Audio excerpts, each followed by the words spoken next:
lot of the jobs that are white collar, the accountants and lawyers, the middle management and the lower tier guys. I think AI can replace a lot, and it's already doing that now, and it's just going to escalate.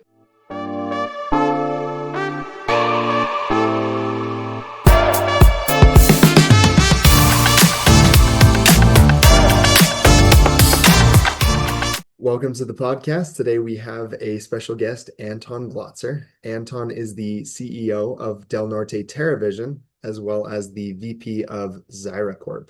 So Anton, why don't you tell us a little bit about your role and how it fits into the bigger picture at Del Norte and at ZyraCorp? Yeah, so I've been doing Del Norte since 2019.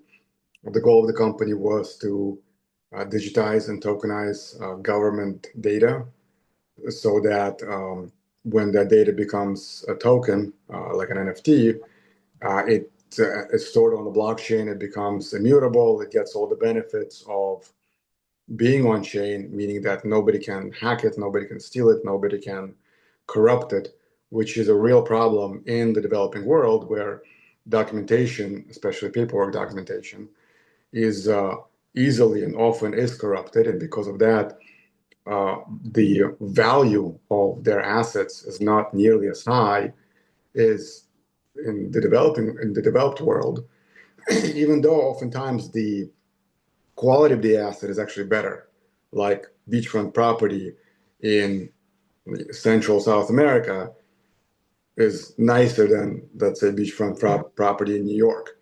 It's not as cold. It's not, you got a lot more sun, but beachfront property in New York is 100 times more valuable and more expensive. Why? Because America has better laws, or at least the perception of better laws. And that can all be equalized with technology. And that's kind of what we've been doing. And what about with ZyraCorp? Zyra is a recent company that I joined.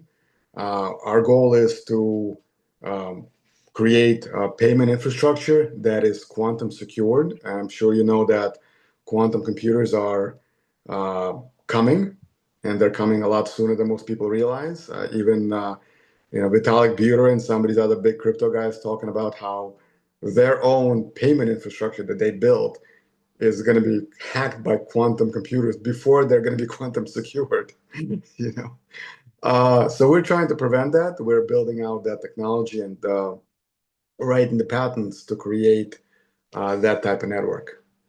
I haven't filed the patent yet, so I can't go too deep into it, but I have gotten 4 other patents in Del Norte for blockchain security, so do have a little bit of background in that as well. Well, as you're filing the patent, maybe you should check out Deep Invent. They were on our podcast a few weeks ago and help people to actually file and create those patents much easier. But Okay. yeah, let me know if that helps. I don't have any use for it right now personally, but I thought it was a fantastic idea that they have been working on. You've been doing this with several South American countries, you mentioned. Yeah. Mexico, Honduras, El Salvador, and Brazil. But we are also in discussion with almost all the other countries and a bunch of places in the United States, both on a state and county level. So what major shifts, I mean, you mentioned the quantum computing, but what other major shifts are you seeing in your industry right now? AI, I think, is the really big one. Everybody is, I think there's not as much like hype that there was just a year ago with AI, where everybody's like, oh, you put AI into your company name and now you got like 10x valuation for no reason. I think there's more fear with AI because people are realizing that they're getting laid off and they think it's because of AI. I don't think it is so much. I think there's other political and economic issues that are behind the scenes. But certainly in my daily tasks, at least 20 to 40% of what I do is AI related stuff. And not just like, I don't use just ChatGPT like Google search back in the day. We do build AI applications and systems and coding. If you do know how to code, uh, my CTO is putting out 20,000 lines of code a day. with the assistance of AI. He still has to, if you just go on ChatGPT and ask it to, or Grok or whatever, ask it to write your code, it'll give you stuff for sure. It's not going to give you, but if you know what you're doing and if you actually know how to do it yourself, like it's just night and day what you can do. It's like having your own junior developer. It's like having a team of people Yeah. for $20 a month. So, well, actually, no, our bill is a little bit higher than that, but still nothing compared to what we paid when we had an actual team of people. I Yeah. mean, it's 100 times cheaper. So what kind of things are you using AI for? Well, we built AI automations as part of our repertoire of products that we sell. We just recently completed our tokenization system. That it's an entire independent platform that lets you tokenize any asset. It has AI built into it so that it can, uh, you know, do marketplace searches and recommendations and things like that. Previously, we built a government operating system so that you can onboard an entire country's government. We're actually pitching to El Salvador right now to run everything for them: tax collection, payments, traffic tickets, you name it, it can do it. And it's all AI. The AI in the background runs the whole thing. Was that possible just a year ago, 2 years ago? It wasn't. That sounds like a huge undertaking, running all that stuff for an entire government. It is. But we built a system that has a crazy amount of modules. And it's modular too. You can plug in. Like they have in some of these developing countries, they have a lot of issues with flooding, with natural disasters. They don't, half these countries don't even have, like an Amber Alert, simple things like that. Some of them don't even have, they have 911, they don't have a 311, right? They don't have basic things that we take for granted or never even used. Other places don't even have them. But our system, you can plug in data and networks from third parties in real time, and it'll feed off each other. Wow. So how is that AI trend impacting your own business or growth strategy? I mean, it's kind of overwhelming actually, because even though I'm in the space and like I do follow as part of my job everything, but it didn't used to be so much all the time. Every day there's like some new thing that does some new crazy thing, and it's like I don't know how a normal person keeps track of all this.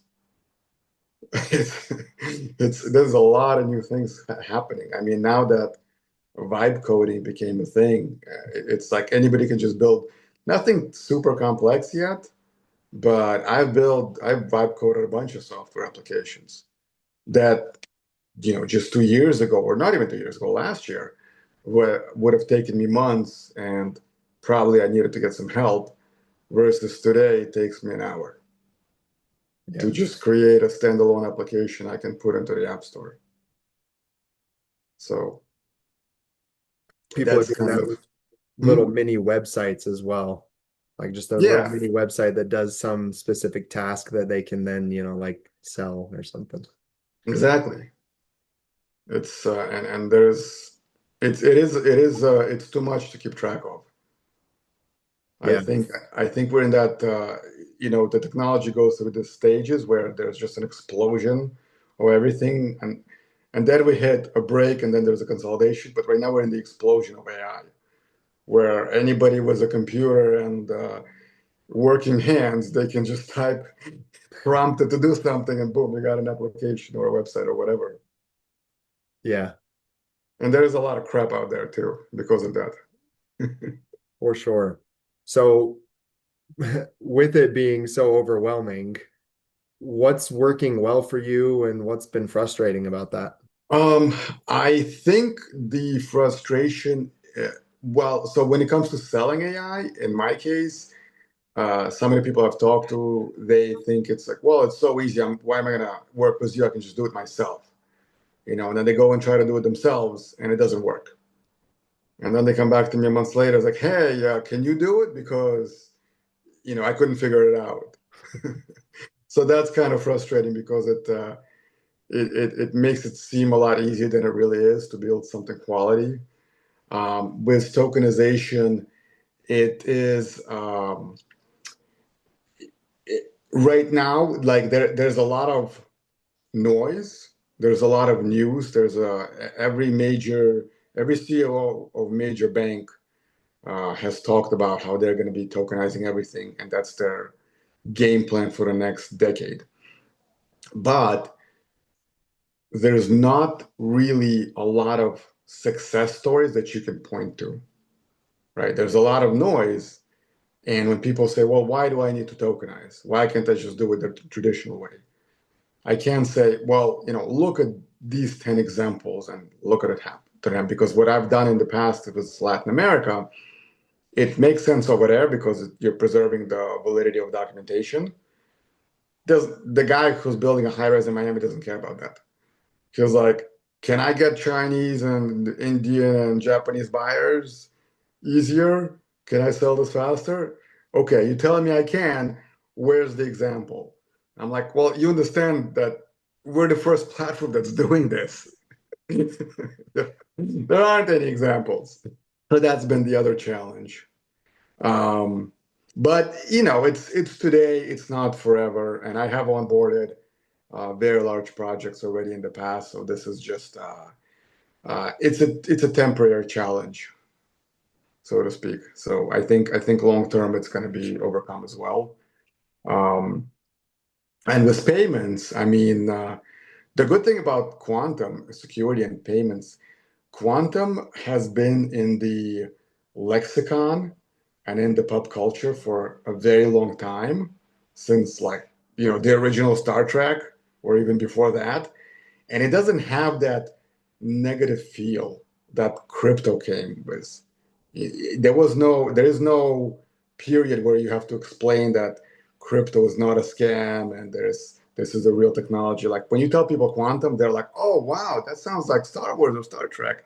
That's so cool. I haven't heard anything negative about quantum other than it's going to wipe me out in a couple of years. What can you do for me? So they're much more receptive to that idea and technology. They're like, oh, you're doing quantum? Okay, let's talk. I'm like, I haven't even said what I'm doing. I just said quantum. So, so that's been, it's almost like the opposite of the other things, where people want to get in and they want to get involved, and then when I tell them what it actually is, they're like, well, that sounds expensive. I'm like, well, of course it is. It's quantum. Yeah. We are moving forward, and the future is definitely bright. For some people, I think for other people, it's not bright at all. There's definitely jobs that will be going away and they will not come back. And I'm not in robotics or any of that other stuff, but yeah, I don't know what's going to happen. I think we have maybe a decade or two to make money, and after that, you'll be locked in for a very long time, probably generations. With the tokenization or the quantum stuff? Just in general, I think that technology is moving so fast. So robots are coming on board, and there's a lot of companies doing it. It's not just Elon Musk with Optimus and stuff. It does take a whole generation to build infrastructure, whereas AI and quantum stuff, it's just code. So you control and print, and you can make infinite copies of code. You can't make infinite copies of machines. You have to actually build them. So I think that will take some time, and the jobs that are most secure are actually blue collar jobs, because it will take, even if some major company wants to say, hey, I got $1 billion to buy robots, great, but there aren't $1 billion worth of robots for sale. They haven't been made. So that still will take, there has to be that development phase and the creation phase that still needs to take place before the machines can take those type of jobs. And I think that's a whole generation before that happens, because historically it has taken a generation for the car to replace the horse and the internet to replace, pen and paper. Because, think about it, in 80s and 90s, nobody had a computer. It's only like in the mid to late 2000s when people were like, oh, well, yeah, I guess I need a website for my business. It's not even that long ago. Now, same thing, most people aren't using AI and they're certainly not using crypto, or nobody has anything with quantum. It's just like a handful of companies. But because quantum is coming on the scene, uh, all of these technical developments will become exponentially faster, more so than they are today. But there is still physics and there is still materials. And so that's still going to be hampered by real world. So you'll build infinite lines of code with a quantum computer and AI merger, and you can have anybody will be like, hey, I'm going to just plug in my Neuralink and think of a new computer game and blah blah blah blah blah. Sure, but if your toilet breaks, you have to wait for a robot to be built, or you have to call a plumber. AI is not going to fix that, Yep. So, um, but yeah, I think but that's only a few jobs, in the grand scope of things. A lot of the jobs that are white collar, a lot of the accountants and lawyers and maybe not the top tier people and not the owners of the businesses, but the middle management and the lower tier guys. Yeah, I don't think there's a good future for them. I think AI can replace a lot, and it's already doing that now, and it's just going to escalate to a crazy degree. Yeah, it's like an exponential growth right now. Yeah. But So, I it, liked it what you maybe said it's a about, good thing that we're having less kids because I don't know, they're going to be born into a world where, machines are going to be doing everything for them. yeah. So I don't know. I don't know how it's going to turn out. Yeah, we'll have to see how explosive that growth is. But like you said, you actually have to manufacture those machines and robots and everything, right? Yeah. Which metrics are you most focused on improving then in these two companies? Right now, we're all about the growth. We already have the products, and so our main focus now is growth and expansion. Then fundraising. There's never enough money. Mhm. It doesn't matter how much you have. I mean, look at Warren Buffett. He's got a lot more money than I do and a lot more investors. So you can never have enough. Yeah, Um, so that's one avenue that we're always pursuing is growth and expansion. But again, it is still a very unsaturated space.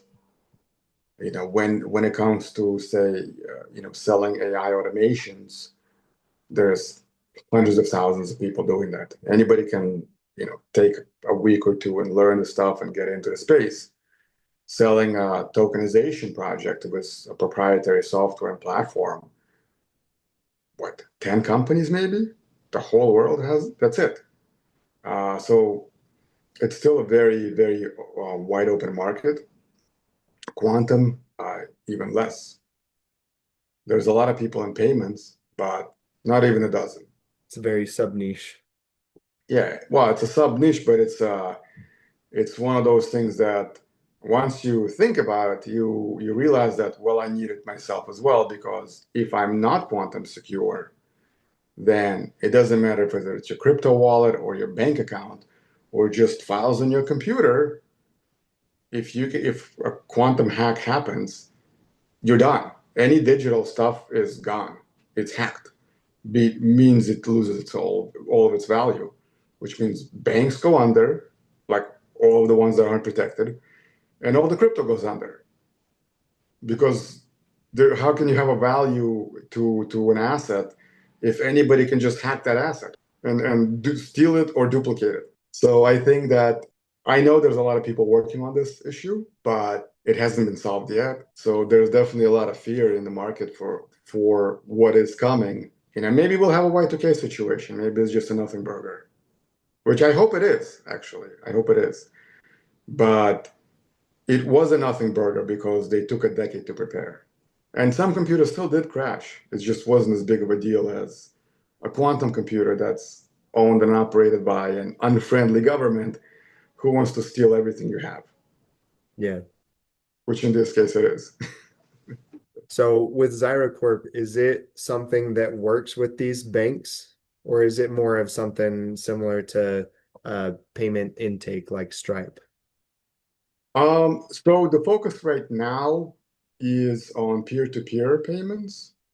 We are in discussions with larger entities. Uh, that is more on the next phase. And right now, what I'm doing is I'm finalizing the board. I already have a bunch of very, very reputable people on the board that have all of them have had unicorns under their belt, and most of them have had unicorns in the payment space that they've been part of, either as a co-founder or as an executive. I can't say who they are yet, but because we're going to be doing press release about them. Like one of them, he's the VP of a company called Kiwi, and that's a $3 billion company. He's already in charge of our tech. We got another guy. We have some politicians as well. One that I can already announce is a former politician from Central America who has been in government for 35 years. So he's going to help us navigate the legal space as well as get in with some of these banks. But that's more like Q1, Q2 of next year. Okay. So when you say peer-to-peer, you're talking like Cash Remittances, App. yeah, like PayPal, Cash App. But now you'll be able to send not any crypto because we focus on like the top 50. We don't want to just like mint your own shitcoin and send it. Yeah. There's no market for that. But anything that has a decent market, anything that's like recognized by the market, you'll be able to send it and instantly on the other side receive it in either a different coin or in the local currency, and Yeah. vice versa. Okay. You're working really hard getting this board of investors up, want that explosive growth. Where do you want to be 6 to 12 months from now? Um, 6 to 12. So in Del Norte, 6 months we would like to have our our El Salvador and our Brazilian contract underway and already start tokenized at least tens of thousands of the million or so properties that we're doing in Brazil, and the same thing for El Salvador. I would like to have finalized and closed and signed our contract in Costa Rica and in Colombia and maybe in Argentina, as well as in the United States. So if I can get those things done, at least in the next 6 to 12 months, we'll be pretty good. Because we are also working with a bunch of places in the US. Uh, Surprisingly, US takes longer, I guess, because they don't really need it as much here. Yeah. But again, environment is changing. When I first started doing it in 2021, and Mayor Suarez of Miami made Miami Coin and endorsed my company, and everything was fine and nice, and meetings and this and that.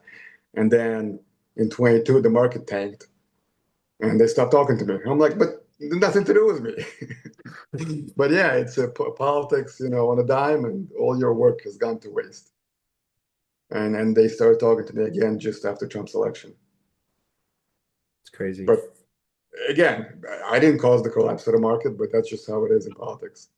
Yeah. It became politically not good to talk about crypto for a while.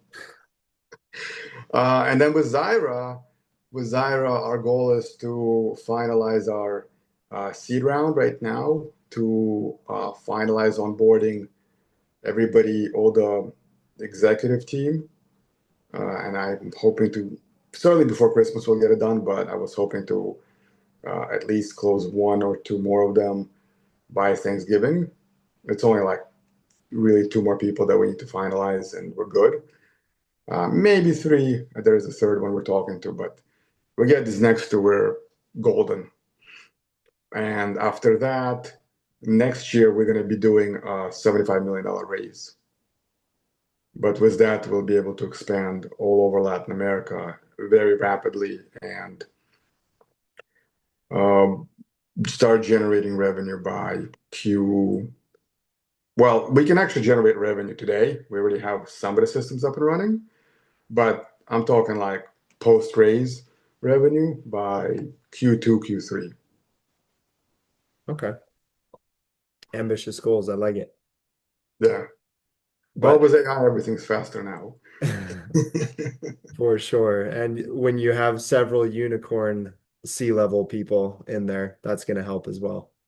Actually, aside from the politicians and myself, everyone else has had a unicorn in the company in that company. Yeah, it's a lot of brain Mine power. is like, hopefully, will be a unicorn soon. Yeah, I love it. So you got a couple different goals for the business with the Zyra. You want to be raising those funds. You want to be making that profitable with the Del Norte. You want to be signing and implementing with El Salvador and Brazil. So if you had a magic wand to fix just one thing in your business that's holding you back or slowing you down, what would that thing be? I think cash. It always comes down to how much money do you have and how fast you can execute. Like I said, we started recently. We finalized our consumer-facing platform, and we just launched that last week. So I'm building a team to go out to the market and sell that, and I have sales calls every day. But again, there's still that gap between them understanding, yes, this is the future, and them and being able to show them an example of the future that has been successful, so they can point to it and say, okay, well, I want to be like that. I want to tokenize my project like that other building that sold out in 5 hours, and that has not happened yet. So it sounds like it's less cash and more of when you're pitching this to these people, they just don't quite understand or don't quite believe you. Does that sound right? Um, Perhaps, but it is also cash. Yeah. I mean, cash is just solving a deeper issue though, right? Right, Like right. the cash is pointed towards someone that can do something and get some result. Exactly. Well, it's been a pleasure doing this podcast with you. It's great Well, learning about these companies. If anyone listening would like to reach out to you, what would be the best way for them to do that?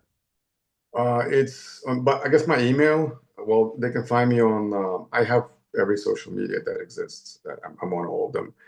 LinkedIn is an easy one, or my email is ag@delnorte.io or ag@zyracorp.com.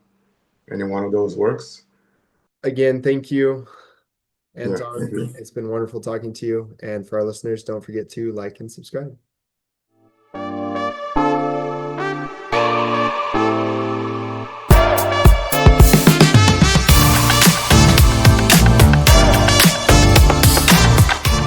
There's a lot of fraud in the crypto space. I just say that.